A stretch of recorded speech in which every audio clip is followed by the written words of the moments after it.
जी हाँ साथियों, चुनाव ईवीएम से नहीं बैलेट पेपर से होंगे। कौन से चुनाव? राजस्थान के अंदर जो पंचायती राज के चुनाव हैं, पंचायती राज में भी पंच और सरपंच के चुनाव यानी कि वार्ड पंच और सरपंच का जो चुनाव है इस बार ईवीएम से नहीं होकर के बैलेट पेपर से होगा, मत पत्र से होगा, पुरानी पद्धति से होगा। जानेंगे इस आदेश में क्या लिखा है। राज्य निर्वाचन आयोग Rajasthan, election commission of Rajasthan ने परिपत्र जारी किया है। कब जारी किया साथियों? 1 जनवरी 2026 को। क्या है पूरे लेटर के अंदर, कैसा बैलेट पेपर होगा, क्या चुनाव की प्रक्रिया रहेगी, थोड़ा सा देख लेते हैं।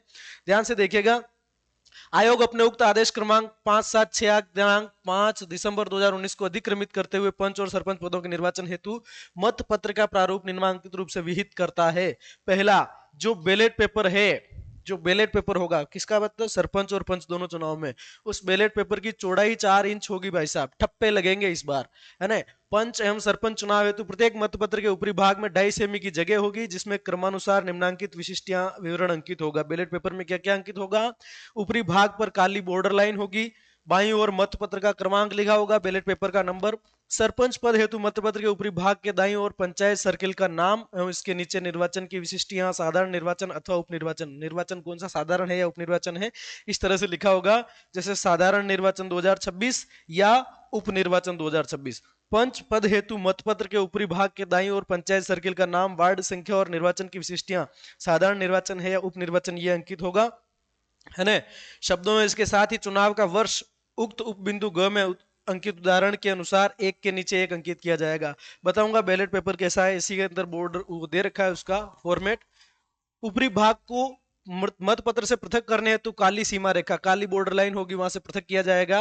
निर्वाचन में भाग लेने वाले अभ्यर्थियों नोटा, जितने भी लोग भाग लेने खड़े हुए हैं वो, और एक नोटा सहित समस्त पैनलों को छायादार पट्टी से पृथक किया जाएगा, है ना। 2 कैंडिडेट के बीच में छायादार पट्टी लगी रहेगी। प्रत्येक छायादार पट्टी की ऊंचाई जो है 1.25 सेंटीमीटर यानी 1.25 सेंटीमीटर की होगी। प्रथम छायादार पट्टी में मतपत्र पर निर्वाचन की विशिष्टियां तथा चुनाव यथा पंच चुनाव है या सरपंच चुनाव है कौन सी वो प्रविष्टि अंकित रहेगी, अभी देखेंगे। निर्वाचन लड़ने वाले अभ्यर्थियों नोटा के लिए प्रत्येक पैनल की ऊंचाई 2.5 सेंटीमीटर होगी, अभी देखेंगे। पैनलों में अभ्यर्थियों के नाम और नोटा बाईं ओर तथा इनके लिए निर्धारित प्रतीक दाईं ओर अंकित होंगे। बाईं ओर तो नाम होगा और उनके जो सिंबल हैं वो दाईं तरफ रहेंगे। अभ्यर्थी एवं नोटा के सम्मुख उनके निर्धारित प्रतीक का आकार, है ना, जो सिंबल होगा, जो निशान होगा, चुनाव चिन्ह होगा, उसका आकार 3.5 इंटू 2 होगा, चौड़ाई 3.5 रहेगी और ऊंचाई 2 सेमी से अधिक नहीं होगी, ये मैक्सिमम है। मतपत्र के निचले हिस्से में भी एक काली सीमा रेखा बॉर्डर लाइन होगी, बॉर्डर लाइन होगी। मतपत्र पर विशिष्टियां हिंदी में देवनागरी लिपि में होंगी। जो आपका बैलेट पेपर होगा वो प्रिंटिंग किस में होगी साथियों? हिंदी में होगी, है ना।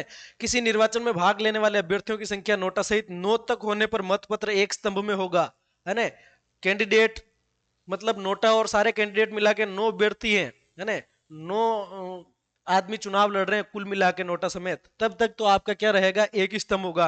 निर्वाचन में भाग लेने वाले अभ्यर्थियों की संख्या नोटा सहित 9 से अधिक होने किंतु 18 तक होने की स्थिति में मतपत्र 2 स्तंभों में होगा। 9 कैंडिडेट है तो सिंगल, और 9 से ज्यादा 18 से कम है तो डबल।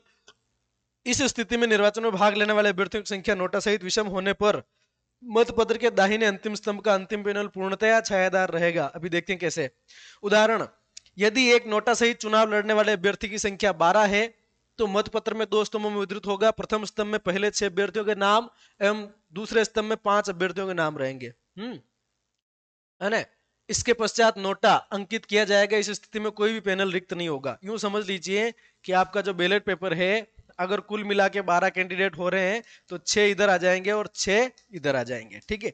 लेकिन विषम होने की स्थिति में यदि चुनाव लड़ने वाले अभ्यर्थियों की संख्या नोटा सहित 13 है मान लीजिए, ठीक, तो मतपत्र 2 स्तंभों में मुद्रित होगा। प्रथम स्तंभ में 7 अभ्यर्थियों के नाम होंगे, कुल 13 है तो 7 तो इधर आ गए, 1 2 3 4 5 6 7, और 6 इधर आ जाएंगे, 1 2 3 4 5 6, है ना।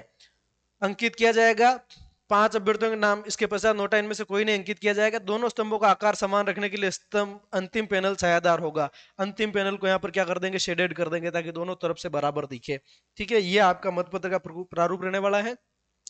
किसी निर्वाचन में भाग लेने वाले अभ्यर्थियों की संख्या नोटा सहित 18 से अधिक होने की स्थिति में मतपत्र 3 स्तंभों में होगा। यह प्रक्रिया आगे भी जारी रहेगी, है ना।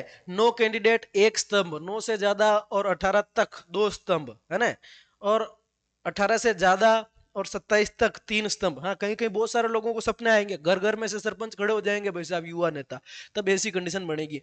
किसी निर्वाचन में भाग लेने वाला, ठीक है, होगा। मतपत्र के 3 या इससे अधिक स्तंभों में होने की स्थिति में अंतिम स्तंभ को छोड़कर पूर्व के सभी स्तंभों में अंकित किए जाने वाले अभ्यर्थियों की संख्या समान रहेगी। अंतिम स्तंभ में नोटा के पश्चात एक से अधिक पैनल रिक्त रह सकते हैं। ऐसे रिक्त पैनल पूर्णतया छायादार रहेंगे। उदाहरण समझ लो, यदि नोटा सहित चुनाव लड़ने वाले अभ्यर्थियों की संख्या 20 है, मान लीजिए, है ना, एक में हमने 9 बताया, 20 है, तो मतपत्र 3 स्तंभों में मुद्रित होगा। प्रथम स्तंभ में पहले 7 अभ्यर्थियों के नाम, द्वितीय स्तंभ में अगले 7 अभ्यर्थियों के नाम, 7 7 14 हो गए। तीसरे में शेष 5 अभ्यर्थियों के नाम, 7 7 14 और 5 20 और एक 7 7 14 और 5 19 और एक 20वां नोटा, है ना।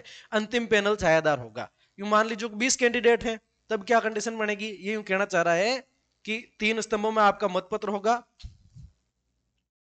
ये 3 स्तंभ आगे मतपत्र है, ठीक है। और कंडीशन रहेगी 1 2 3 4 5 6 7 8 9 10 11 12 13 और 14, है ना, 15 16 17 18 19 और ये नोटा 20। और लास्ट की ये जो है ना, इस लास्ट को शेड कर दिया जाएगा ब्लैक से, ठीक है। तो इस तरीके का मसला रहेगा, ठीक है। चलिए अब आगे देखिए क्या बात कर रहा है ये साहब आदेश। यदि नोटा सहित चुनाव लड़ने वाले अभ्यर्थियों की संख्या 27 है तो मतपत्र 3 स्तंभ में मुद्रित होगा। 9 9 9 हो जाएंगे, 9 9 और 9, मतलब कुल कैंडिडेट को आप नोटा समेत मान के चलिए। यदि नोटा सहित चुनाव लड़ने वाले अभ्यर्थियों की संख्या 22 है, तो मतपत्र 3 स्तंभों में मुद्रित होगा। प्रथम स्तंभ में पहले 8 अभ्यर्थियों के नाम, दूसरे में भी 8 8 8 16 और तीसरे में क्या हो जाएगा, 5 अभ्यर्थियों के नाम आ जाएंगे। 22 में से कितने हो गए सर, 1 2 3 4 5 6 7 8 9 10 11 12 13 14 15 16 17 18 19 20 21 22 और इन दोनों को क्या कर दे देंगे, शेड कर देंगे, ठीक है। अंतिम 2 पैनल क्या हो जाएंगे आपके, शेडेड रह जाएंगे, छायांकित रह जाएंगे, ठीक है। ये आपके बैलेट पेपर रहेंगे। मतपत्र के 2 या 2 से अधिक स्तंभ होने पर प्रत्येक स्तंभ की चौड़ाई 4 इंच होगी। 2 या 2 से स्तंभ अधिक हैं तो 4 4 इंच, मतलब यूं समझ लीजिए कि 3 स्तंभ है तो 4 4 4, है ना, 12 इंच। मतपत्र 2 अथवा 2 से अधिक स्तंभों में होने की स्थिति में 2 स्तंभों के मध्य 1 सेंटीमीटर की मोटाई की छायादार खड़ी लाइन रहेगी। 2 स्तंभों में अगर है ना, अगर आपका जो बैलेट है वो 2 कॉलम के अंदर आ रहा है तो बीच में ये जो बॉर्डर लाइन रहेगी वो कैसी रहेगी, 1 सेंटीमीटर की मोटाई की छायादार खड़ी लाइन पैनल के उस स्तंभ के अंतिम पैनल तक अंकित होगी। निर्वाचन की विशिष्टियां बिंदु संख्या 2 में प्रदान किए गए निर्देशानुसार ही लगाएंगे।